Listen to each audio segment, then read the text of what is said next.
हिमाचल प्रदेश सरकार ने एक बड़ा फैसला लिया है और साथ ही इस फैसले की एक अधिसूचना भी जारी कर दी है। अब हिमाचल प्रदेश में आप 13 नहीं बल्कि सिर्फ 3 प्रजाति के ही पेड़ काट सकेंगे और हिमाचल प्रदेश में लकड़ी की तस्करी रोकने के लिए साथ ही लकड़ी की चोरी को रोकने के लिए सरकार ने ये बड़ा कदम उठाया। सर्वसुलभ स्वास्थ्य सेवाओं से स्वस्थ हिमाचल का सपना हो रहा साकार। बेहतर और किफायती स्वास्थ्य सेवाएं लोगों को मिल रही है घर द्वार के निकट। प्रदेश के लोगों को बेहतर स्वास्थ्य सेवाएं प्रदान करने के लिए 69 आदर्श स्वास्थ्य संस्थानों में 1-1 करोड़ रुपए से अत्याधुनिक मशीनरी स्थापित कर 6 विशेषज्ञ चिकित्सक नियुक्त किए जा रहे हैं। डॉक्टर राधा कृष्णन राजकीय चिकित्सा महाविद्यालय हमीरपुर के जोल सप्पड़ में 400 करोड़ रुपए की लागत से बनाए जा रहे नए परिसर में लगाई जा रही है विश्व स्तरीय मशीनें। मरीजों की सुविधा के लिए उपलब्ध होंगे 292 बिस्तर, 42 करोड़ 90 लाख रुपए के IGMC शिमला चिकित्सा महाविद्यालय चंबा के 10 करोड़ 38 लाख रुपए और डॉक्टर राजेंद्र प्रसाद राजकीय आयुर्विज्ञान महाविद्यालय टांडा के 10 करोड़ 27 लाख रुपए के ट्रॉमा सेंटर्स को किया गया जनता को समर्पित। श्री लाल बहादुर शास्त्री राजकीय चिकित्सा महाविद्यालय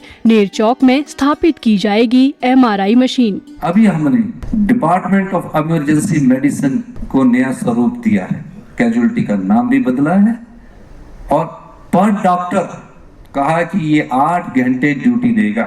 हमने कहा world class doctor patient ratio होना चाहिए, स्टाफ नर्स पेशेंट रेशो होना चाहिए। और हमने अब फैसला किया है कि गायनिंग में 4 पेशेंट को 1 नर्स देखेगी, पहले 12 को देख रही है। ICU में 1 नर्स 1 ही पेशेंट को देखेगी। तकरीबन हम 900 स्टाफ नर्सेस की भर्ती करने जा रहे हैं और 200 डॉक्टरों की भर्ती करने जा रहे हैं और तकरीबन SR, MD और जो DME और जो एसोसिएट प्रोफेसर, असिस्टेंट प्रोफेसर, इन सब की पद भरने के हम इन 6 महीने में फैसले करने जा रहे हैं। मुख्यमंत्री ठाकुर सुखविंदर सिंह सुक्खू के प्रयासों से स्वस्थ हिमाचल का सपना हो रहा साकार। सूचना एवं जनसंपर्क विभाग हिमाचल प्रदेश सरकार द्वारा जनहित में जारी। निजी भूमि से अब आप सिर्फ 3 प्रजातियों के ही पेड़ काट सकेंगे और अगर आपको लकड़ी काटने के बाद इसका परिवहन करना है तो उसके लिए आपको DFO से पास लेना भी अब जरूरी कर दिया गया है। बिना पास के आप लकड़ी का परिवहन नहीं कर पाएंगे। तो निजी भूमि से सिर्फ 3 प्रजाति के पेड़ काटने की अनुमति सरकार की तरफ से अब दी गई है। निजी भूमि पर सफेदा, पॉपुलर और बांस के ही पेड़ आप काट सकेंगे। 3 पेड़ काटने के लिए सरकार ने एक अधिसूचना भी जारी कर दी है। इसके पीछे सरकार का मकसद है कि लकड़ी की तस्करी और लकड़ी की चोरी को रोका जाए, इसलिए इस नियम को लागू किया गया है। इसकी अधिसूचना भी जारी कर दी गई है। जिन 3 पेड़ों को काटने की अनुमति दी गई है उनमें सफेदा, पॉपुलर और बांस शामिल हैं।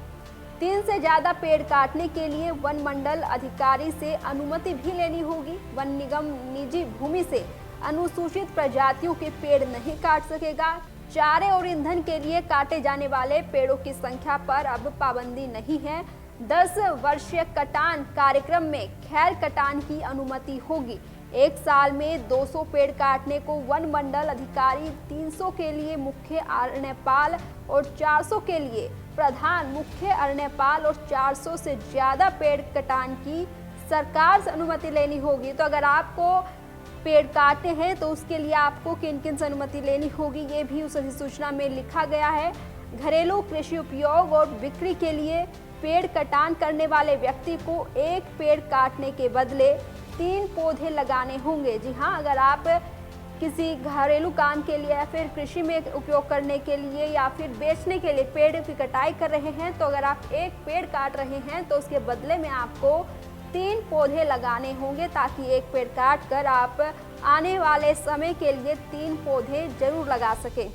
तो हिमाचल सरकार का ये बड़ा फैसला कि अब आप सिर्फ 3 प्रजातियों के पेड़ ही निजी भूमि से काट सकेंगे और जिन 3 पेड़ों के काटने की बात अधिसूचना में कही गई है उनमें सफेदा, पॉपुलर और बांस शामिल हैं।